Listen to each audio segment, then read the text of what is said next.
किसान साथियों, यहाँ पे हम एक गलती बहुत बड़ी करते हैं। जब हमारी गेहूं की फसल गबोट अवस्था में आती है, जिसको हम गोब अवस्था या फिर गर्भावस्था बोलते हैं, इस अवस्था में हमने अक्सर देखा है कुछ किसान साथी, सभी नहीं, कुछ किसान साथी यूरिया खाद का प्रयोग कर देते हैं।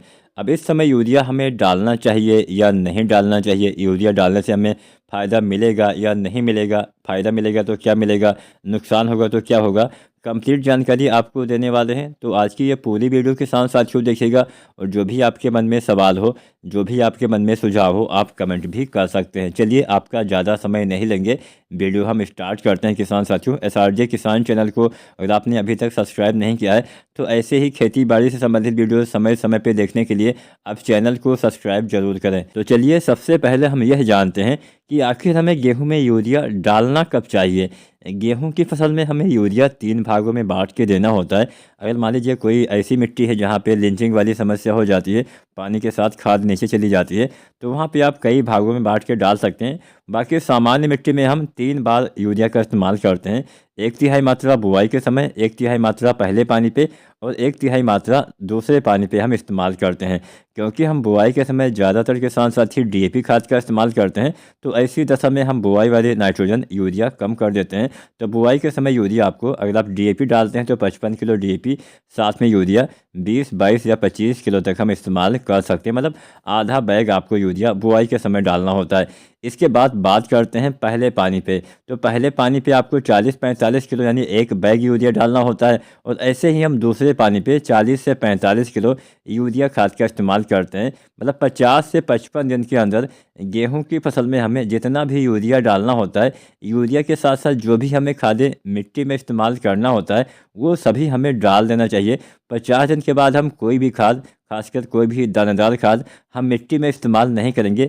जो भी हमें डालना होता है उसका हम स्प्रे विधि से प्रयोग करेंगे। इस बात का आपको खासकर ध्यान रखना चाहिए।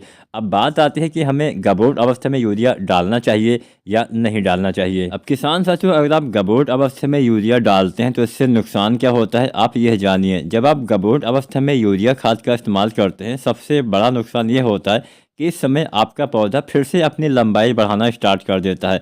जब पौधे लंबे हो जाते हैं आवश्यकता से ज़्यादा, तो उसमें होता क्या है, एक तो तने कमज़ोर हो जाते हैं, दूसरा लंबाई ज़्यादा होने से पौधे गिरने की संभावना ज़्यादा हो जाती है।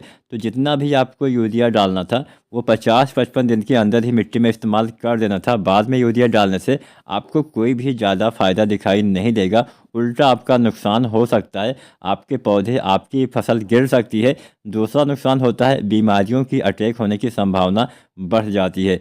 तो अपनी फसल को बीमारियों से बचाना है, गिरने से बचाना है, तो गबोट अवस्था में कभी भी आपको यूरिया खाद मिट्टी में इस्तेमाल नहीं करना चाहिए। अब एक सवाल यह आता है कि मान लीजिए गबोट अवस्था आ गई है, थोड़ा बहुत नाइट्रोजन की कमी हमें दिखती है, तो हम क्या कर सकते हैं? तो ऐसी दशा में आप यूरिया खाद का स्प्रे विधि से प्रयोग करिए। पत्तियों के ऊपर छिड़काव विधि से प्रयोग करके आप कुछ मात्रा में जो नाइट्रोजन की कमी आपको दिख रही है उसकी पूर्ति आप कर सकते हैं। अपने फसल में पीलापन के हिसाब से, नाइट्रोजन की कमी के हिसाब से आपको यूरिया खाद का स्प्रे करना होता है। चलिए, मात्रा भी हम जान लेते हैं। गबोट अवस्था में पीलापन दिखता है तो यूरिया आपको 1 kilo, 1.5 kilo, 2 kilo, 2.5 kilo, 3 kilo, मतलब अपने फसल में पीलापन के हिसाब से औसतन 2 किलो मात्रा पर्याप्त रहेगी। तो इसका आपको स्प्रे विधि से प्रयोग करना है। साथ में आपको मिलाना चाहिए NPK 05234, क्योंकि 05234 में नाइट्रोजन नहीं पाया जाता है, तो आप इसके साथ मिला सकते हैं। तो 05234 1 से 1.5 किलो, साथ में 2 किलो यूरिया, साथ में आपको मिलाना चाहिए जिंक। इस अवस्था में जिंक डालने से पौधे में भोजन बहुत प्रचुर मात्रा में बनता है, प्रकाश संश्लेषण अच्छे से होता है, पीलापन के ऊपर भी ये काम करेगा। तो यहाँ पे जिंक आप 12% वाला इस्तेमाल कर सकते हैं। आप जिंक सल्फेट का इस्तेमाल 05234 के साथ तो नहीं कर सकते हैं। या फिर आप ऐसा भी कर सकते हैं कि पहले आप यूरिया और जिंक जो आता है, चाहे 33% वाला हो तो 700 ग्राम, या फिर 21% वाला जिंक हो तो 1 किलो आप स्प्रे कर दीजिए।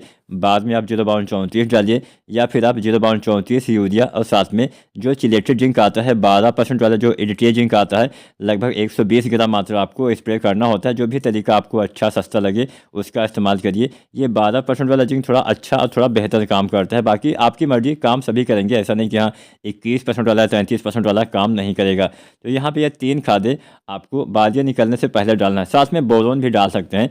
जो बोरोन आता है 20% वाला 100 ग्राम से लेके 125 ग्राम मात्रा पर एकड़ तक इस्तेमाल करना होता है। बोरोन के इस्तेमाल से परागण सही से होता है। जब परागण सही से होता है तो आपके पौधे में दाने में भराव बहुत अच्छे से होता है, कोई दाना आपका खाली नहीं रहने वाला है। ऐसी संभावना बहुत कम ही होती है कि आपके दाने खाली रह जाएं, खासकर परागण ना होने की वजह से। तो यहाँ पे परागण प्रक्रिया में बोरोन का काफ़ी अहम योगदान होता है, काफ़ी अहम रोल होता है। तो यहाँ पे हमने 4 खादें बताई, यूरिया, जिंक, साथ में आपको इस्तेमाल करना है बोरोन, साथ में 0.34।